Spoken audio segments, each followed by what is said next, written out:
Hello friends, कैसे हैं आप लोग सब? फाइन। चलिए बच्चों, कोऑर्डिनेशन कंपाउंड्स की बात कर रहे थे अपन लोग। आज लास्ट वीडियो है, पूरा कोऑर्डिनेशन खत्म हो जाएगा। प्रीवियस वीडियो में हमने क्या बात कर ली थी? सीएफटी हमने कंप्लीट कर लिया था, क्रिस्टल फील्ड थ्योरी क्या होती है, ये सब कुछ हम बात कर चुके थे। आज बच्चों हम बात करेंगे कोऑर्डिनेशन कंपाउंड्स के कलर्स की, स्टेबिलिटी की और कुछ इंडेक्स क्वेश्चन की बात करेंगे। तो मैं डॉक्टर संगीता गुप्ता, बने रहिए मेरे साथ मेरे चैनल केमिस्ट्री डेज में। चलिए बच्चों, हम स्टार्ट करते हैं। तो सबसे पहले हम पॉइंट ले लेते हैं आपका colours in the coordination compounds. तो हेडिंग डाल लीजिए आप, कलर्स इन कोऑर्डिनेशन कंपाउंड्स।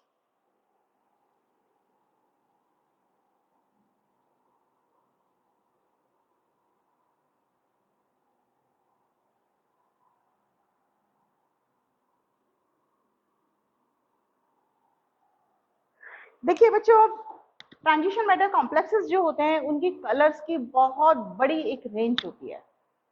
अब ये कलर्स क्यों देते हैं? जब इन कंपाउंड्स के सैंपल में से व्हाइट लाइट की रेंज मालूम है आपको बच्चों क्या होती है? वेवलेंथ पता है इनकी? व्हाइट लाइट की रेंज क्या होती है? 380 नैनोमीटर से 700 नैनोमीटर के बीच की होती है। ठीक है, जब कोऑर्डिनेशन कंपाउंड्स के जो सैंपल है उनमें से व्हाइट लाइट पास होती है तो क्या होगा, ये जो कंपाउंड्स है कुछ जो आपकी पर्टिकुलर वेवलेंथ है उनको ये एब्जॉर्ब कर लेते हैं। अब जो बाकी की जो लाइट बची उसमें से पर्टिकुलर वो जो वेवलेंथ है वो जो एब्जॉर्ब की है वो मिसिंग है। तो मिसिंग है तो बाकी के जो कलर्स हैं वो एक अलग कॉम्प्लीमेंट्री कलर बना देते हैं जो कि उस कोऑर्डिनेशन कंपाउंड का कलर होता है। क्लियर? इसलिए ये जो कोऑर्डिनेशन कंपाउंड्स हैं ये अलग अलग अलग अलग कलर्स देते हैं। अलग अलग कंपाउंड्स जो होते हैं वो अलग अलग वेवलेंथ को एब्जॉर्ब करेंगे तो कॉम्प्लीमेंट्री कलर जो होते हैं वो अलग अलग बनेंगे। कौन कौन से होते हैं, एक एग्जांपल्स ले लेते हैं इसके 3-4, उससे और अच्छे से समझ आ जाएंगे। देखिए एग्जांपल हम यहाँ लिखते हैं आपके। देखिए ये हमने कुछ एग्जांपल्स ले लिए हैं आपके। इसमें हमने क्या बताया है, ये कोई कोऑर्डिनेशन एंटिटी है CuCl NH3 2+। पर्टिकुलर ये जो कोऑर्डिनेशन एंटिटी है जब इसमें से व्हाइट लाइट पास की जाती है तो ये क्या करेगी, 535 नैनोमीटर वाली जो वेवलेंथ है उसको ये एब्जॉर्ब कर लेगी।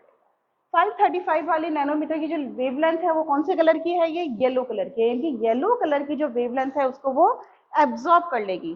तो बाकी जो लाइट है, बाकी लाइट में क्या होगा, 535 नैनोमीटर जो है वो मिसिंग होगी। यानी येलो कलर की जो 535 नैनोमीटर की जो आपकी लाइट है वो क्या होगी, वेवलेंथ की जो लाइट है वो मिसिंग होगी। जब वो मिसिंग होगी तो बाकी जो चीज है वो मिलके जो कलर बना रहा है वो कौन सा कलर बनता है आपका, वायलेट कलर बन जाता है। तो यानी कि ये जो कॉम्प्लेक्स है ये कौन सा कलर देता है आपका, वायलेट कलर देता है। इसी तरह से आपका ये नेक्स्ट एग्जांपल है, ये क्या करेगी, पर्टिकुलर 500 नैनोमीटर की जो वेवलेंथ है उसको एब्जॉर्ब करेगी, यानी कि ब्लू ग्रीन कलर को एब्जॉर्ब करेगी। बाकी कलर मिलके कौन सा कलर बनाएंगे आपका, रेड कलर बना देंगे। इसी तरह से आपका ये आपका नेक्स्ट एग्जांपल है, ये 475 वाला होगा और ये ब्लू कलर का एब्जॉर्ब करके बाकी कलर आपका येलो रेंज बना देगा। इसी तरह से ये है। क्लियर? तो ये चीज समझ में आ गई कि आपके कोऑर्डिनेशन कंपाउंड्स के कलर क्यों होते हैं, कैसे होते हैं। अब हम ये बात करते हैं कि कोऑर्डिनेशन कंपाउंड्स के कलर तो होते हैं, ये तो समझ में आ रहा है, लेकिन इसको वैलेंस बॉन्ड थ्योरी एक्सप्लेन नहीं कर सकती। लेकिन क्रिस्टल फील्ड थ्योरी से हम इनके कलर्स को समझ सकते हैं। कैसे समझ सकते हैं, कोई भी एक एग्जांपल ले लें अपन, फिर हम इसको समझ लेते हैं। देखिए हम ये वाला एग्जांपल ले लेते हैं, बाकी तो हम रब कर देते हैं और इसको हम एक्सप्लेन कर लेते हैं। कैसे? ये पर्टिकुलर जो अपना एग्जांपल है CONH3 की, ओ सॉरी, टाइटेनियम H2O के हॉल्सिस 3+। टाइटेनियम का कितना होता है बेटा, एटॉमिक नंबर कितना होता है, 22। 22 होगा तो क्या होगा, 3D2 4s2 outer most configuration. Outer most configuration है, हमें अच्छे से पता है। कोऑर्डिनेशन कंपाउंड्स में हमने क्या बात की थी, क्रिस्टल फील्ड थ्योरी में DD स्प्लिटिंग की बात की थी। जब स्प्लिटिंग की बात की थी तो हमने आपको क्या बताया था, ऑक्टाहेड्रल कॉम्प्लेक्स है ये। जब ऑक्टाहेड्रल कॉम्प्लेक्स है तो कैसे होगा, T2G नीचे और EG ऊपर हो जाते हैं, ऐसे होगा। इलेक्ट्रॉन कहाँ जाएगा, क्या है ये, टाइटेनियम 3+ है। 3+ का मतलब ये किसका है, ये टाइटेनियम का है। टाइटेनियम 3+ में क्या हो जाएगा, 2 इलेक्ट्रॉन यहाँ के और 1 इलेक्ट्रॉन यहाँ का, तो 3D 14s0, यही होगा। एक इलेक्ट्रॉन कहाँ जाएगा आपका T2G में, Eg, ऐसे होगा। ठीक है, अब हमने कहा जब ये लाइट एब्सॉर्ब कर रहा है, लाइट जब आती है, व्हाइट लाइट जब आती है, तो क्या होगा, पर्टिकुलर 498 नैनोमीटर की जो लाइट है, इसको यानी कि ब्लू ग्रीन कलर की जो लाइट है उसको ये एब्सॉर्ब करता है। एब्सॉर्ब करके ये जो इलेक्ट्रॉन है एक्साइट होकर के T2G से कहाँ चला जाता है, Eg में चला जाता है। कैसे लिखेंगे इसको, हम इस तरह से लिखेंगे। देखो पहले क्या था, बिफोर द एब्जॉर्प्शन क्या था, T2G1 और Eg0, यही था। अब हमने कहा लाइट को एब्जॉर्ब करके इलेक्ट्रॉन कहाँ चला गया, शिफ्ट होके Eg में। ये इलेक्ट्रॉन शिफ्ट होके कहाँ गया, Eg में। कब, जबकि उसने लाइट इसकी एब्जॉर्ब करी, कितने नैनोमीटर की, 498 नैनोमीटर की। तो ये क्या हो गया अब, T2G0 और Eg1। इसके कारण ये जो ट्रांजिशन है, dd ट्रांजिशन है, dd ट्रांजिशन हुआ है आपका, इस ट्रांजिशन के कारण ये जो पर्टिकुलर कॉम्प्लेक्स है इसका कलर आ जाता है वायलेट कलर। तो इसको हम सिर्फ और सिर्फ क्रिस्टल फील्ड थ्योरी से एक्सप्लेन कर सकते हैं। ये आपके कई बार आ जाते हैं क्वेश्चंस, जरूरी नहीं है यही एग्जाम्पल आए, कोई और एग्जाम्पल भी आ जाए, कलर्स रटने की जरूरत नहीं है, कलर वो खुद देंगे कि आपका पर्टिकुलर इसका ये कलर क्यों होता है। अगर आपसे पूछा जाए कि पर्टिकुलर ये जो है आपका कंपाउंड, इसका कलर वायलेट क्यों होता है, तो आप क्या बताएंगे, ऑक्टाहेड्रल कॉम्प्लेक्स है, इलेक्ट्रॉन इसमें यहाँ है, आपका क्या है, लाइट एब्जॉर्ब करेगा, लाइट एब्जॉर्ब करके पर्टिकुलर इलेक्ट्रॉन कहाँ से शिफ्ट हो रहा है, T2G से Eg में जा रहा है, इसलिए इसका कलर क्या हो जाता है, वायलेट कलर। तो हम क्रिस्टल फील्ड थ्योरी से कोऑर्डिनेशन कंपाउंड्स के कलर को एक्सप्लेन कर सकते हैं, जबकि VBT से नहीं कर सकते। क्लियर, ठीक है, करें आगे इस बात को। यहाँ ये टॉपिक तो खत्म हो जाता है। नेक्स्ट पॉइंट आता है आपका stability of the coordination compound. Simple सा टॉपिक है बच्चों, वो भी देख लेते हैं। इसको तो रब कर दूं, मैं कर दूं, चलिए नेक्स्ट टॉपिक ले लो, stability of the coordination compounds.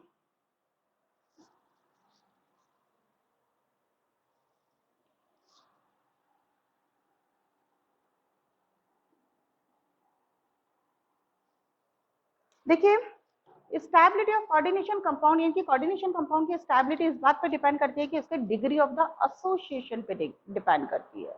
जितना डिग्री ऑफ द एसोसिएशन ज्यादा होगा, स्टेबिलिटी उतनी ही ज्यादा होगी। एग्जांपल से समझ सकते हैं इसको, मान लीजिए हमने M कोई मेटल है, लाइगेंड है, ये L कोई लाइगेंड है, 4 लाइगेंड मिलके ML4 ये बना देता है। ये मान लीजिए आपका कोई मेटल कॉम्प्लेक्स बन रहा है। कैसे बन रहा है, ये अलग अलग स्टेप्स में अगर बनता है तो कैसे बनता है, सपोज कीजिए ये इस तरह से बन रहा है, M प्लस L क्या बनेगा, Ml। नेक्स्ट स्टेप में Ml plus L, Ml2, Ml2 plus L क्या बनेगा, Ml3, और last Ml3 plus L, Ml4। अलग अलग स्टेप्स में हो गया। ये फाइनल स्टेप टोटल ये हो गया। हमने अलग अलग स्टेप की जो स्टेबिलिटी कांस्टेंट होता है स्टेप वाइज, तो वो हम निकाल ले step wise stability constant. K1 कैसे निकालेंगे स्टेबिलिटी कांस्टेंट इसका, Ml अपॉन M की कॉन्सेंट्रेशन और L की कॉन्सेंट्रेशन, ऐसे निकालेंगे। K2 कैसे निकाल लेंगे, Ml2 Ml की कॉन्सेंट्रेशन और L की कॉन्सेंट्रेशन। इसी तरह से K3 Ml2 की कॉन्सेंट्रेशन और L की कॉन्सेंट्रेशन, और K4 Ml3 की कॉन्सेंट्रेशन और L की कॉन्सेंट्रेशन। ठीक है, ये क्या हुआ, स्टेप वाइज स्टेबिलिटी कांस्टेंट। और stability, total stability, overall stability constant कैसे दें, मान लीजिए मैं बीटा से दे देती हूँ। ये क्या है मेरा टोटल जो स्टेबिलिटी कांस्टेंट है वो कैसे दूंगी मैं, K1 multiply by K2 multiply by K3 K4। ये टोटल क्या आ गया मेरा, टोटल स्टेबिलिटी कांस्टेंट। ठीक है, ओवरऑल स्टेबिलिटी। अगर ये L4 की जगह L होगा तो क्या हो जाएगा, ये N नंबर आ जाएंगे, और मल्टीप्लाई किससे कर दूंगी मैं, इस तरह से करके N से Kn से। अगर ये N होता है तो ये क्या शो कर रहा है, मेरा कॉम्प्लेक्स की स्टेबिलिटी शो कर रहा है। और अगर मैं इंस्टेबिलिटी की बात करूं, एसोसिएशन कांस्टेंट, या हम ये कह सकते हैं इसको स्टेबिलिटी कांस्टेंट। इसी तरह से दूसरा वर्ड आता है डिसोसिएशन कांस्टेंट या इनस्टेबिलिटी कांस्टेंट। क्या हो जाएगा? रिवर्स हो जाएगा। रिवर्स का मतलब 1/β4। ये क्या हुआ मेरा? इनस्टेबिलिटी कांस्टेंट या डिसोसिएशन कांस्टेंट। अगर स्टेबिलिटी कांस्टेंट पूछा जा रहा है, डिसोसिएशन कांस्टेंट पूछे आपसे, तो आप इसका रिवर्स कर दो, खत्म काम, और कुछ नहीं है। सिंपल सी बात है। क्लियर? ठीक है। तो बच्चों ये तो आपके स्टेबिलिटी कांस्टेंट भी हो गया। अब थोड़े से कुछ कोऑर्डिनेशन कंपाउंड्स के इसके कुछ हम ये कहते हैं इंडेक्स क्वेश्चंस हैं, उनको और कर लेते हैं। तो बहुत सिंपल सिंपल से हैं, उनको और कर लेते हैं तो और अच्छे से क्लियर होंगी चीजें आपकी। ये तो मैंने देखो रब कर दिया। अपन इंडेक्स क्वेश्चन देख लेते हैं। बुक में से मैं रीड कर देती हूँ। देखो ये है 9.5।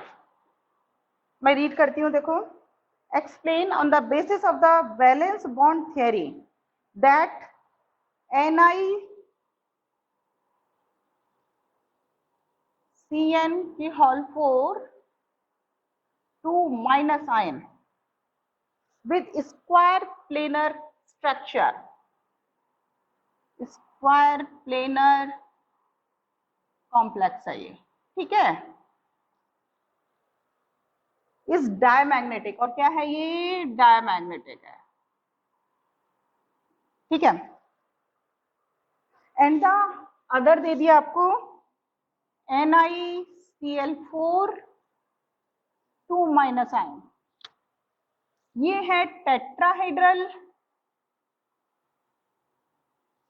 और पैरामैग्नेटिक।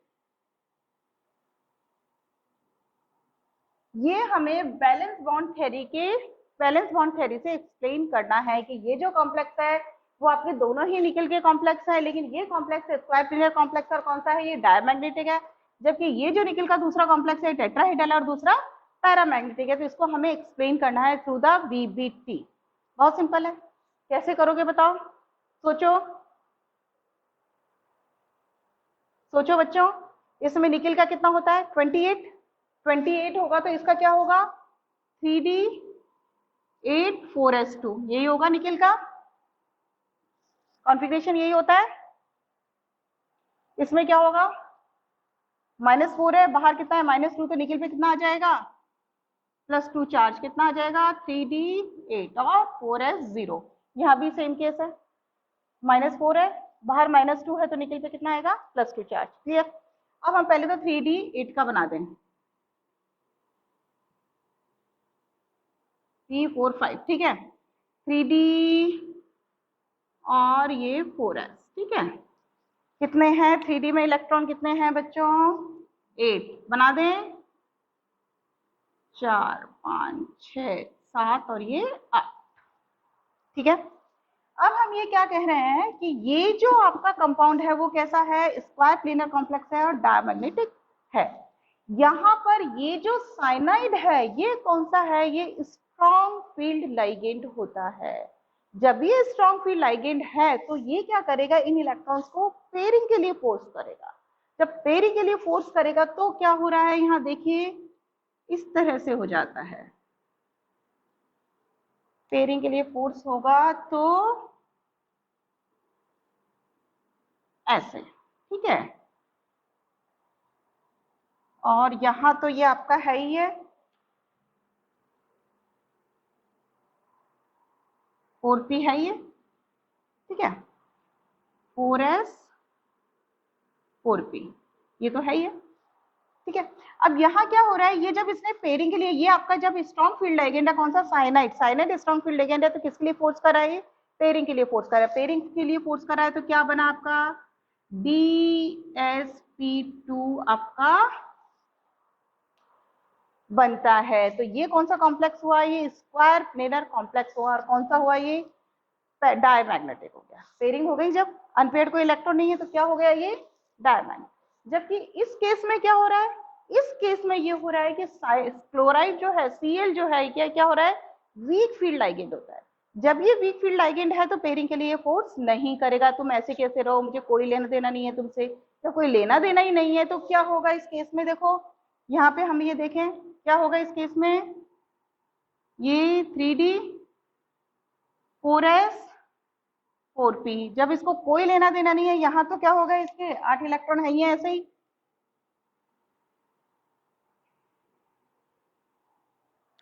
तो क्या बना लेगा ये sp3।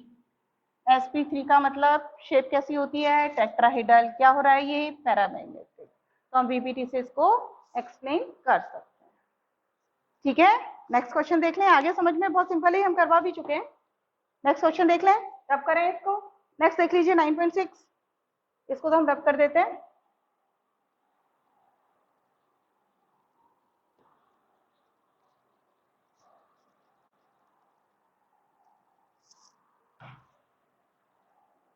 इसको हम एक बार रीड कर देते हैं, देखो 9.6 को।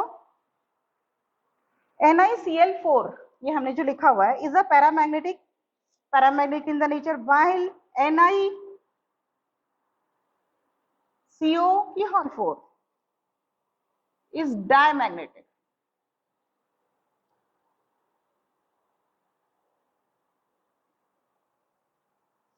बोथ आर द टेट्राहेड्रल, ये भी टेट्राहेड्रल है, ये भी टेट्राहेड्रल है, लेकिन उसके बाद भी क्या होता है कि ये तो आपका क्या है, डायमैग्नेटिक इन द नेचर है, जबकि ये क्या है आपका पैरामैग्नेटिक इन द नेचर है। ऐसा क्यों होता है वो अपन देखते हैं। देखिए क्यों होता है, वही हम बनाए यहाँ पर निकिल पे, वही हमने क्या कहा आपका सेम है, 4s 4p 3d 4s 4p है ना। इसमें क्या किया अपन ने, ये तो समझ में आ गया आपको, ये तो क्यों, ये हमने पहले एक्सप्लेन कर दिया था। इसकी बात कर लेते हैं अब अपन। 4, एक बात और है इसमें बच्चों, यहाँ तो निकिल पे कितना चार्ज था, +2 चार्ज था, तभी तो हमने ये लिखा निकिल +2 जब था, तो हमने लिखा ना 3d क्या आएगा इसमें 8 और 4s 0।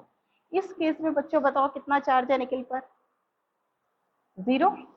सीओ पे क्या होता है, न्यूट्रल लिगेंड है, न्यूट्रल लिगेंड है तो निकिल पे कितना चार्ज है, 0 है। तो 0 है तो क्या आएगा 3d8, इस केस में क्या होगा 3d8 4s2, तो 2 इलेक्ट्रॉन यहां भी होंगे। यहाँ पर ये जो CO है ये क्या है, स्ट्रॉन्ग फील्ड लिगेंड है। जब स्ट्रॉन्ग फील्ड लिगेंड है तो ये क्या करेगा, पेयरिंग के लिए फोर्स कर रहा है।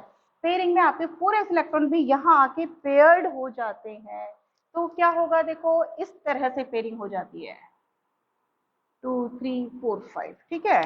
तो यहाँ क्या होगा इस तरह से 8 इलेक्ट्रॉन तो इसके खुद के हो गए, और 2 जो 4s के इलेक्ट्रॉन है वो भी यहाँ आके पेयर्ड हो जाते हैं, और यहाँ क्या रह गए आपके ये एक s और 3 p, और ये मिला के क्या बना लेंगे sp3। शेप कैसे हो जाएगी, टेट्राहेड्रल। समझ आ गया, इसको तो हमने पहले एक्सप्लेन कर दिया था, ये समझ आ गया। इसमें बस ये ध्यान रखो, यहाँ पे हर एक में वही +2 चार्ज मत लगाओ, आप लाइगेंड भी तो देखो, कोई चार्ज नहीं है। सीओ क्या है आपका, न्यूट्रल लाइगेंड है, जब न्यूट्रल लाइगेंड है तो निकिल पे कितना चार्ज आएगा, 0, तो 4s एज इट इज रहेगा ये आपका। और ये सीओ क्या है, स्ट्रॉन्ग फील्ड लाइगेंड है, स्ट्रॉन्ग है तो क्या करेगा, ये पेयरिंग के लिए फोर्स कर देगा। ठीक है, सब एक जैसे, कोई बहुत ज्यादा डिफरेंस नहीं है, समझ में आनी चाहिए चीजें। इन एग्जाम्पल से हमारे और अच्छे से क्लियर हो रही है चीजें। नेक्स्ट एग्जाम्पल लें, नेक्स्ट लो, चलो इसको तो रब कर दें, 9.7 ले लेते हैं अपन, रब करते हैं इसको। देखो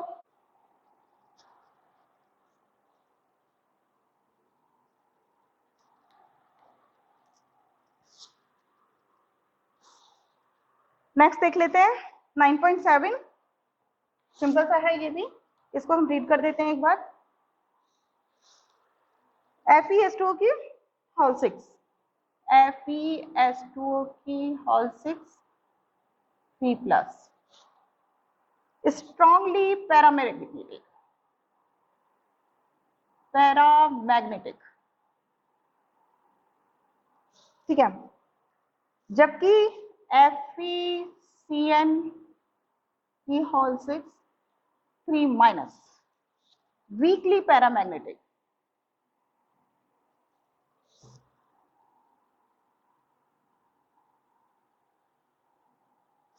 क्यों, एक्सप्लेन कीजिए। सिंपल सा है, दोनों ही पैरामैग्नेटिक हैं, आयरन की कॉम्प्लेक्स हैं, लेकिन ये स्ट्रांगली पैरामैग्नेटिक और ये आपका वीकली पैरामैग्नेटिक। आयरन कितना होता है, 26 होता है आयरन का एटॉमिक नंबर। जब 26 है तो हम क्या बोलेंगे, यहाँ पे कितना चार्ज आएगा आयरन पे, 26 का मतलब 3d6 4s2 आउटर मोस्ट। यहाँ कितना चार्ज आएगा, 3 प्लस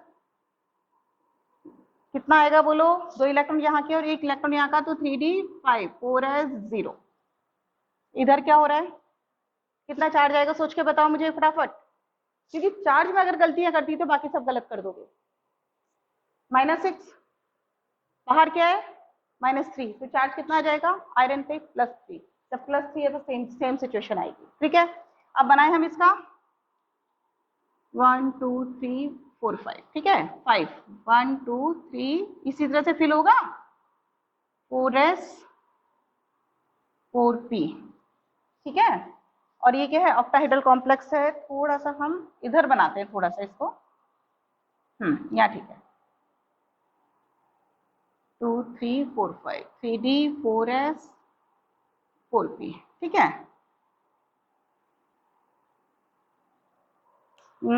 दूसरा पेन ले लेते हैं अपन, ये लीजिए, ठीक है, ये लीजिए 5।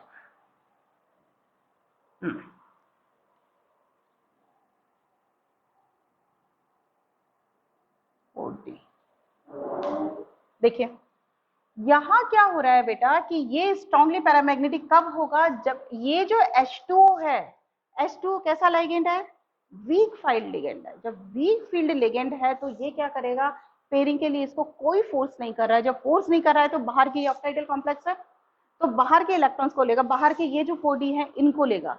जब इनको लेगा तो क्या बनाएगा बेटा, sp3d2,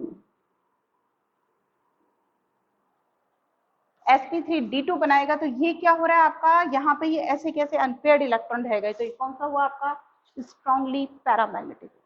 जबकि इस केस में क्या हो रहा है, इस केस में ये जो है ये स्ट्रॉन्ग फील्ड लाइगेंड है। जब स्ट्रॉन्ग फील्ड लाइगेंड है तो क्या करेगा, ये पेयरिंग के लिए फोर्स करेगा। जब पेयरिंग के लिए फोर्स कर रहेगा तो यहाँ पे क्या हो जाएगी, इनकी पेयरिंग हो जाएगी। डायरेक्ट दिखा दूं मैं, यहाँ पर पेयरिंग होगी तो क्या होगा, इस तरह से, ठीक है, 3d 4s और 4p। और क्या बनेगा, ये d2sp3 इनर ऑर्बिटल कॉम्प्लेक्स बना रहा है। ये क्या बना रहा है आपका, आउटर ऑर्बिटल कॉम्प्लेक्स बना रहा है।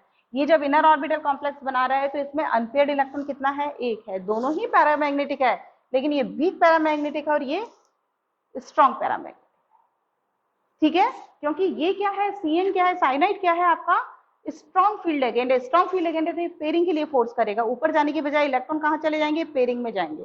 जब पेयरिंग में जाएंगे तो क्या हो रहा है, इलेक्ट्रॉन का ये 2 वैकेंट है आपके और d2sp3 बना दिया। यहाँ जबकि ऐसा नहीं हो रहा है, sp3 d2 बना रहा है, ठीक है।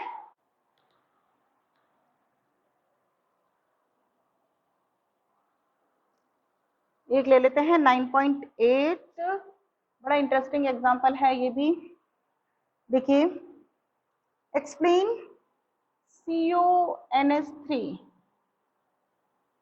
all 6 3+, ठीक है, is a inner orbital complex.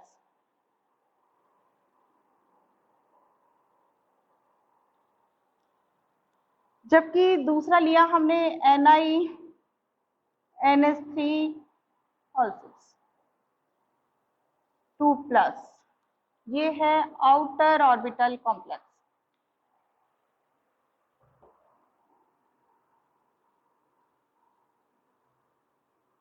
ऐसा क्यों होता है ये एक्सप्लेन, ठीक है। अब बताइए आप, बोलो बोलो, इसमें क्या है, 27 3d7 कोबाल्ट का, 4s2 कितना आएगा, 3d8 28 होता है इसका, 4s2,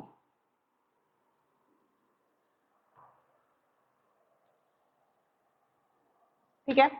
यहाँ पे कितना चार्ज आएगा, +3, बोलो कितना आएगा, NS3 पे तो 0 है ना, तो +3 का मतलब 3d6, और यहाँ यहाँ भी Ni पे +2 का मतलब Ni पे 3D8 ये आएगा।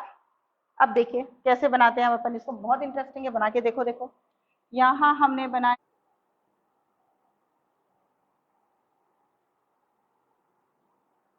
3D4s4p, ठीक है। 3D में कितने इलेक्ट्रॉन? 6 हो गया।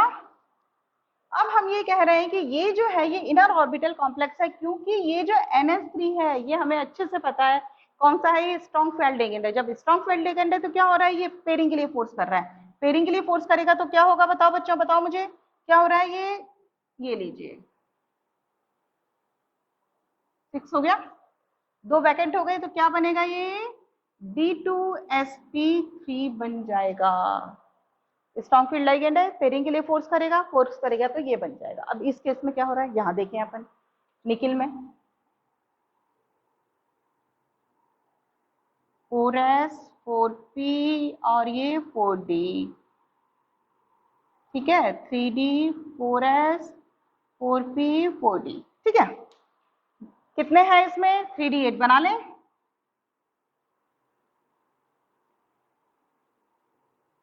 8, बस बन गए। यहाँ पे भी यही केस है तो ये स्ट्रॉन्ग फील्ड लिगेंड ही। अब ये स्ट्रॉन्ग फील्ड लिगेंड है तो ये पेयरिंग के लिए फोर्स करे, अब पेयरिंग के लिए फोर्स तो कर देगा, लेकिन एक्चुअली हो क्या प्रॉब्लम रही है, ये पेयर तो कर लेगा, पेयर करने के बाद भी कितना, सिर्फ एक ऑर्बिटल खाली रहेगा हमारे पास।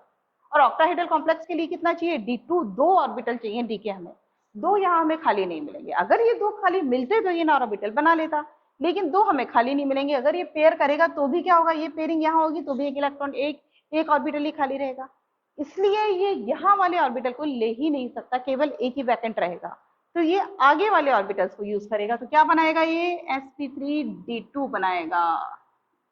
आपको ये लगेगा कि भाई ये भी आपका स्ट्रॉन्ग फील्ड लिगेंड है, ये भी बना रहा है, लेकिन यहाँ तो क्या हो रहा है, ये इनर ऑर्बिटल कॉम्प्लेक्स बन रहा है या आउटर बन रहा है, इसलिए बन रहा है क्योंकि इनर आपके पास है ही नहीं, खाली वैकेंट डी नहीं है। जब वैकेंट डी नहीं है तो अंदर के डी इलेक्ट्रॉन को यूज, डी ऑर्बिटल को यूज कहाँ से करेगा ये, इसलिए ये बाहर वालों को यूज करेगा। ठीक है, समझ आ गए। इसी तरह के और क्वेश्चन है, आप करके देख लीजिए, फिर भी कोई प्रॉब्लम आती है तो आप कमेंट्स बॉक्स में कमेंट्स कर लेना। सिंपल सिंपल क्वेश्चन हैं। इसी के साथ बच्चों हमारा ये चैप्टर खत्म हो जाता है। इसके कुछ यूजेज हैं, एप्लीकेशन है, वो आप देख लेना। समझ में, आई थिंक समझ में आ गया होगा। पूरा कोऑर्डिनेशन कंपाउंड्स हमने बहुत छोटे छोटे स्टेप्स में इसको कंप्लीट किया है, जिससे कि इजीली आपको समझ में आ जाए। इनके एग्जाम्पल्स को हाथ से करके जरूर देखना, केवल देखने से ही एग्जाम्पल्स याद नहीं होंगे, इनको करके देखना, बहुत सिंपल है, ये हो जाएंगे, ऐसा कोई टिपिकल चीजें नहीं है। ठीक है बच्चों, तो आई थिंक आपको समझ में आ रहा है, तो आप लाइक कीजिए, शेयर कीजिए और वीडियो चैनल को सब्सक्राइब करो। ठीक है, थैंक यू, मिलते हैं, चलो फिर अपन।